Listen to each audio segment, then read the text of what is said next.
बदला और बदले की भावना एक ऐसा मायाजाल जो बाहर से बेहद ही खूबसूरत दिखता है, लेकिन अंदर सिर्फ और सिर्फ अंधेरा होता है। धीरे धीरे नफरत इंसान की सोच को खा जाती है, उसकी आंखों से सच छीन लेती है और दिल में जहर भर देती है। वो समझ ही नहीं पाता कि वो लड़ रहा है या खुद को खत्म कर रहा है, और जब उसे एहसास होता है तब तक बहुत देर हो चुकी होती है। कुसुम शर्मा अपने बेटे आरव के साथ शहर के एक पुराने लेकिन सजे सवरे घर में रहती थी।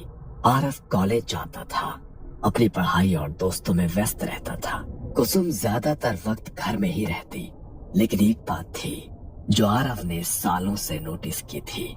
हर रात लगभग एक ही वक्त पर कुसुम चुपचाप घर से निकल जाती थी।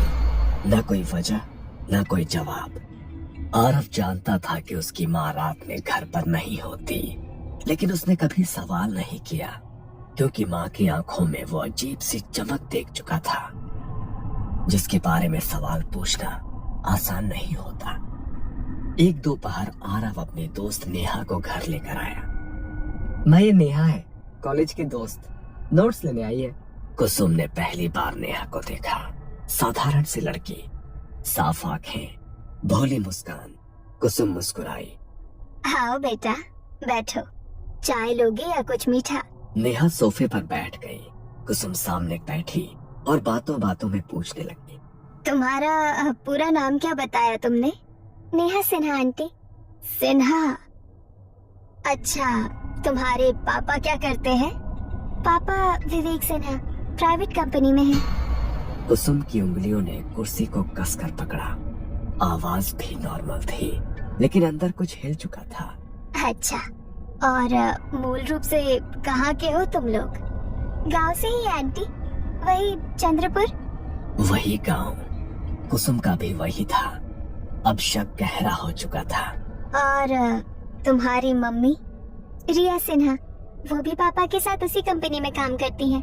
एक पल के लिए कुसुम ने आंखें बंद की, सांस गहरी ली और फिर बिना कुछ कहे उठकर किचन की तरफ चली गई। किचन में जाते ही उसके चेहरे पर एक कातिल मुस्कान आ गई। थोड़ी देर बाद वो प्लेट में मिठाई लेकर लौटी।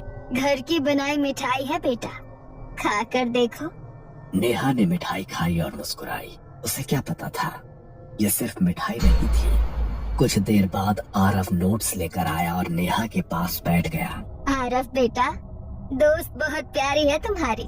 आरव ने शर्मा कर नीचे देखा। तुम दोनों बस दोस्त हो या कुछ है तुम दोनों में? नेहा और आरव दोनों शर्मा गए। नेहा नोट्स लेकर उठी। थैंक यू आंटी, फिर मिलेंगे। नेहा दरवाजे की तरफ बढ़ी ही थी। जरूर आना बेटा, अब तो ये घर तुम्हारा अपना ही है। नेहा मुस्कुरा कर चली गई। आरव, कहीं तुम्हारा और नेहा का कुछ चक्कर तो नहीं? माँ, ऐसा कुछ नहीं है, वो बस मेरी एक अच्छी दोस्त है। मुझे तो वो बहुत पसंद आई। ऐसी लड़की बहू बने तो घर भर जाए। आरव बिना कुछ बोले शर्मा कर अपने कमरे में चला गया। उसे नहीं पता था उसकी माँ ने उसी पल एक फैसला कर लिया था। उस दिन के बाद नेहा का आरव के घर आना जाना बढ़ गया। कभी नोट्स के बहाने, कभी प्रोजेक्ट्स के लिए, और कई बार बिना वजह के, बस कुसुम से मिलने के लिए। कुसुम हर बार उसे बड़े अपनेपन से मिलती, उसके लिए खुद मिठाइयाँ बनाती और जाते वक्त जरूर कुछ न कुछ पैक करके देती। अपनी माँ को भी खिलाना बेटा, खास तुम्हारे लिए बनाई है। नेहा हर बार सिर हिलाकर हामी भर देती। वो मिठाई घर ले जाती और रिया को अपने हाथों से खिलाती। धीरे धीरे आरव और नेहा एक दूसरे के और करीब आने लगे। कॉलेज के बाद लंबी बातें, भविष्य के सपने, और कुछ ही महीनों में वो प्यार में पड़ गए। कॉलेज खत्म होते ही कुछ महीनों बाद एक शाम आरव नेहा को लेकर घर आया। माँ, मैं नेहा से शादी करना चाहता हूँ। कुसुम ने उसकी तरफ देखा। चेहरे पर खुशी दिखाई, लेकिन आंखों में कोई और ही चमक थी। उसी दौरान नेहा ने धीमी आवाज में एक और बात कही। आंटी, मेरी मम्मी की तबीयत ठीक नहीं रहती, खाना पचता नहीं, बहुत कमजोर हो गई है। डॉक्टर भी कुछ साफ नहीं बता पा रहे हैं। ये सुनते ही कुसुम के मन में अजीब सी खुशी दौड़ गई। वो जानती थी कि जो मिठाइयाँ रिया तक पहुंच रही थी, अब उनका असर दिखने लगा था। इसके बाद सब कुछ धीरे धीरे बदलने लगा। रिया की हालत दिन प्रतिदिन बिगड़ती चली गई। नेहा का ज्यादातर वक्त अब अस्पताल और घर के बीच बीतने लगा। आरव से मिलना कम होने लगा। फोन पर भी बातें छोटी और थकी सी होने लगी। और हर बार जब आरव बेचैन होकर ये बातें कुसुम को बताता, माँ, नेहा की मम्मी बहुत बीमार है। कुसुम के हाव भाव बदल जाते। उसकी आंखों में अजीब संतोष झलकता। एक रात कुसुम फिर घर से निकली। इस बार आरव ने उसके कमरे की तलाशी ली। उसे उसके कमरे में कुछ अजीब चीजें मिली। एक पानी का गिलास जिस पर लिखा था नेहा, एक पैकेट में कुछ बाल, एक रुमाल जिस पर लिखा था रिया। सुबह जब कुसुम घर लौटी, माँ, ये सब क्या है? तुम रोज कहाँ जाती हो? कुसुम कुछ पल चुप रही, फिर हंसने लगी। मैं जब भी तुम्हें नेहा की मम्मी के बारे में बताता हूँ, तुम्हें कोई फर्क ही नहीं पड़ता। तुम्हें नेहा पसंद नहीं है क्या? और ये सब चीजें तुमने कमरे में क्यों रखी है? कुसुम मुस्कुराई। ये सब अचानक नहीं हुआ था। जो कुछ कुसुम कर रही थी, इसकी जड़ें 20 साल पीछे दबी हुई थी। कुसुम शर्मा और विवेक सिन्हा एक ही गांव में पले बढ़े, बचपन से साथ खेले, और कब दोस्ती प्यार में बदल गई उन्हें खुद पता नहीं चला। शाम के वक्त मंदिर के पीछे बैठकर बातें करना, मेलों में साथ घूमना और सपनों में एक ही भविष्य देखना। हम दोनों की शादी यही गांव में होगी। सबसे पहले पंडित जी को बुलाएंगे। और मैं शहर में नौकरी करके तुम्हें अपने साथ ले जाऊंगा। उस वक्त विवेक की बातों में भरोसा था और कुसुम के दिल में पूरा जीवन। कॉलेज खत्म हुआ, विवेक शहर चला गया नौकरी के लिए, और वहीं से सब बदलने लगा। पहले रोज फोन आता था, फिर हफ्तों में, फिर महीनों में। विवेक, सब ठीक है ना? तुम बदल रहे हो। कुसुम, तुम्हें हर चीज में प्रॉब्लम दिखती है। ग्रो अप यार। और कुछ दिन बाद फोन आना बंद हो गया। विवेक और कुसुम की बातें लगभग बंद हो गई। 1 साल बाद विवेक अचानक गांव लौटा। कुसुम का दिल जोर से धड़क उठा। उसे लगा शायद सब ठीक हो जाएगा। उस शाम वो उससे मिलने गई। विवेक, अब तो सबसे बात कर लेते हैं हमारी शादी के बारे में। विवेक ने नजरें फेर ली। कुसुम, वो बचपना था, अब जिंदगी आगे बढ़ चुकी है। मतलब? मैं रिया से प्यार करता हूँ और वो मेरे ऑफिस में काम करती है, अच्छे घर से है, हम लोग शादी करने वाले हैं। इतना कहकर वो उठ गया, पीछे मुड़कर भी नहीं देखा। और उस दिन के बाद वो फिर कभी कुसुम से नहीं मिला। कुछ साल बाद कुसुम के माता पिता ने उसकी शादी विजय मल्होत्रा से कर दी। विजय अच्छा इंसान था, शहर में कपड़ों की फैक्ट्री थी। कुसुम शहर आ गई, नया घर, नया जीवन। लेकिन अतीत दिल से कभी नहीं गया। जब आरव सिर्फ 2 साल का था, फैक्ट्री में आग लग गई। विजय उस आग से जिंदा नहीं लौट पाया। एक ही पल में कुसुम विधवा हो गई। वो रोई नहीं, वक्त ने उसे रोने का मौका ही नहीं दिया। बचपन से आज तक उसने आरव को अकेले बहुत कष्टों से पाला। और फिर कुछ महीने पहले एक दुकान में कुसुम की नजर अचानक विवेक पर पड़ी। वो अकेला नहीं था, उसके साथ उसकी पत्नी रिया थी। विवेक ने भी कुसुम को देखा। ना कोई शर्म, ना कोई पछतावा, ना कोई पुरानी पहचान का अपनापन। उस पल कुसुम का दिल टूटा नहीं, सुलग उठा। उसे सबसे ज्यादा ये बात चुभी कि विवेक ने एक बार भी नहीं पूछा कि कैसे हो, जिंदगी में क्या हुआ।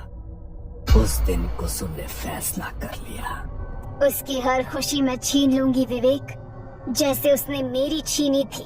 बचपन में उसने गांव की बूढ़ी औरतों से कई कहानियां सुनी थी, काले जादू के बारे में। किसी ने धागा बांधा, किसी ने कुछ खिलाया, और किसी की पूरी दुनिया उजड़ गई।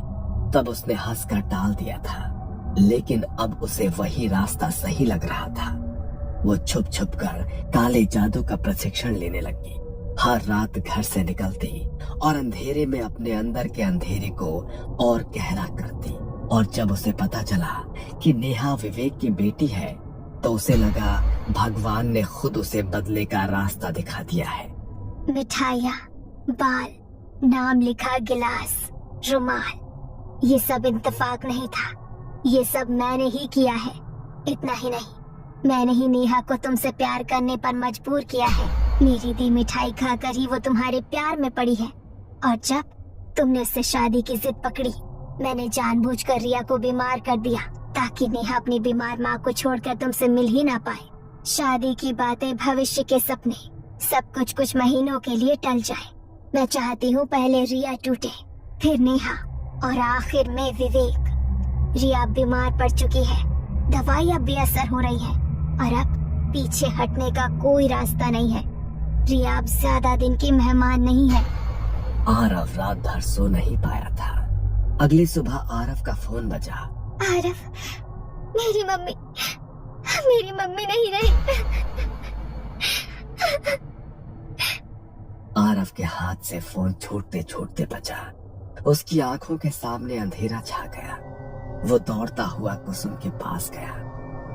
माँ, रिया आंटी मर गई, अब तो बस कर दो।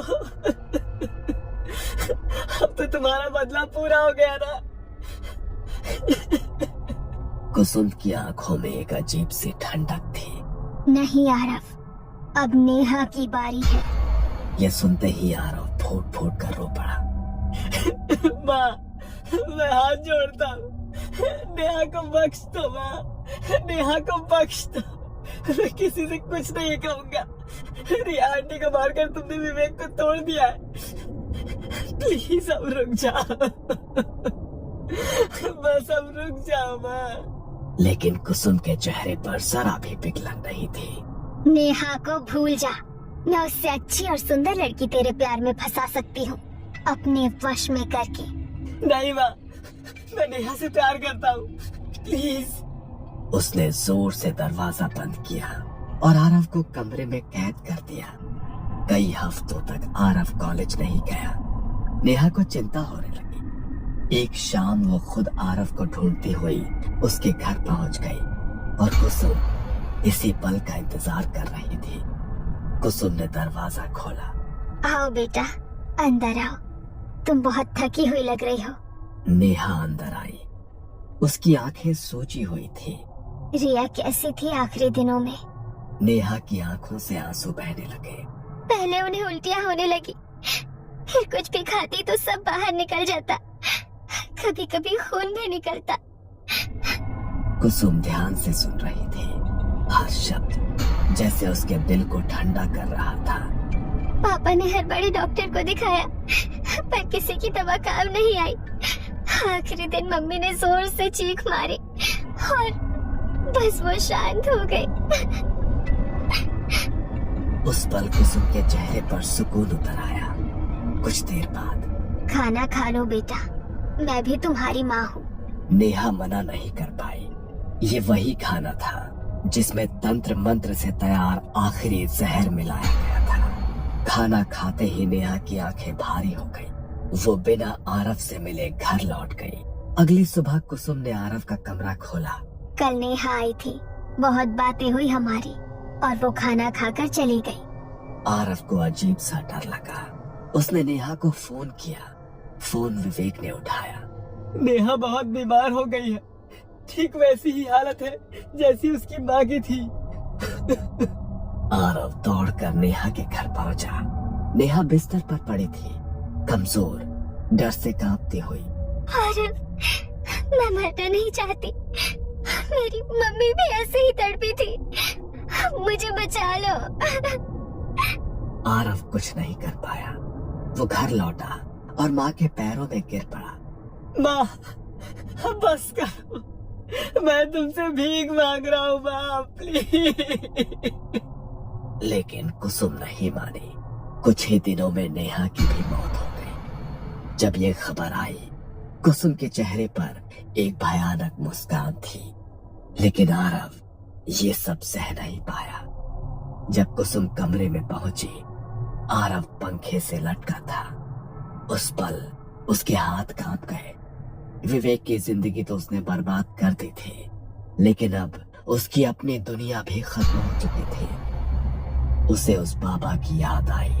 काला जादू बर्बादी की राह है, ये किसी को नहीं बख्शता। और आज कुसुम के पास कुछ भी नहीं था। अगले कुछ दिनों में उसका दिमागी संतुलन पूरी तरह से टूट गया। वो कभी रसोई में बैठकर मिठाइयाँ बनाती रहती और कहती, रिया, खा लो। नेहा, ये आखिरी है।